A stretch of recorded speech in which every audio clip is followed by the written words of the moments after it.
দিয়ে সবচেয়ে বড় পাহাড়কে কাবু করে ফেললেন তিনি কে?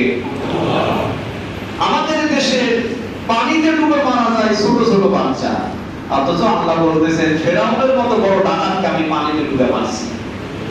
আপনাদেরকে যদি সাগরে নামায়া দিই, সাঁতার দিয়ে কিনারে আসতে পারবেন না? এই ডাকাতরে পানিতে ডুবে মারলো কেন? আল্লাহ বুঝালেন পানির মতো ছোট বাচ্চা যেখানে মরে সেখানে ছোট মারি নাই, ডাকাতরে মারছি আমি, ছোট আযাব দিয়ে মারছি। আব্রাহাম হস্তি বাহিনী নিয়ে আমার ঘর ভাঙতে এসেছিল, ওই ডাকাতরে আমি ছোট পাখি দিয়ে থামায় দিছি। যত বড় ডাকাত তত ছোট আযাব, যত বড় ক্ষমতাশীল বাংলাদেশ ছাড়ার জন্য ৪৫ মিনিটই যথেষ্ট। ঠিক না ঠিক? ১৭ বছর টানা চালাইছে, সুরের মতো পালাতে হবে কেন? সুদূর মতো ক্ষমতায় থেকে কি লোকজন কম ছিল? কথা বলেন না কেন আপনারা?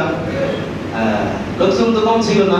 সুদূর বছর ক্ষমতায় থাকার পরে কত ধরনের লোকজন, কত ধরনের প্রশাসন, কত কি করছে, কত জায়গায় গার্ড, কত জায়গায় বডিগার্ড। আরে এক হুকুম দিয়ে একই দিনে বাংলাদেশের ঘরে ঘরে ঘরে ঘরে ঘরে ঘরে থেকে কোরআনের কর্মীদের জায়গায় প্রতিটা থানায় থানায় 50 জনেরও বেশি গ্রেফতার করে ঢোকায় আনছে। কি মনে করেন? শুধু ওখান থেকে ডিসিশন দিয়েছে, ওই ডিসিশনে বাংলাদেশের কেউ কোরআনের কর্মী নিজের ঘরে ঘুমাতে পারে না। এমন রেকর্ড দেখেন নাই আপনারা? এমন ইতিহাস নাই? ঘরে ঘুমাতে পারে নাই। যে যার হুকুমে ঘরের মানুষ ঘরে ঘুমাতে পারে না, নিজে মহরানার টাকা দিয়ে বিয়ে করে আনেন, বউ থাকে ঘরে আর কোরআনের কর্মী থাকে নদীর পাড়ে অথবা মাঠের মাঝখানে।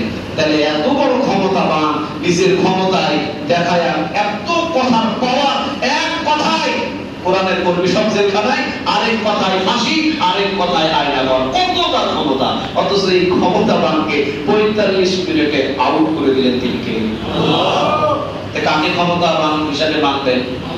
মানুষকে না কাকে? ইবাদতটা করা দরকার কার? কেমনে আপনাদের বোঝাইতাম? কেমনে আপনাদের বোঝাইতাম? আল্লাহ যাতে আমাদের সবাইকে বুঝ দান করে, বলেন আমিন। আল্লাহ প্রথমে বলেছেন আল্লাযিনা ইমাক্কানাহুম ফিল আরদি, তাদেরকে যদি আমি ক্ষমতা দান করে দিই দুনিয়াতে, প্রথম নাম্বার আমানুস সালাত, নামাজ কায়েম করবেন, ওয়া আতাউস যাকাত,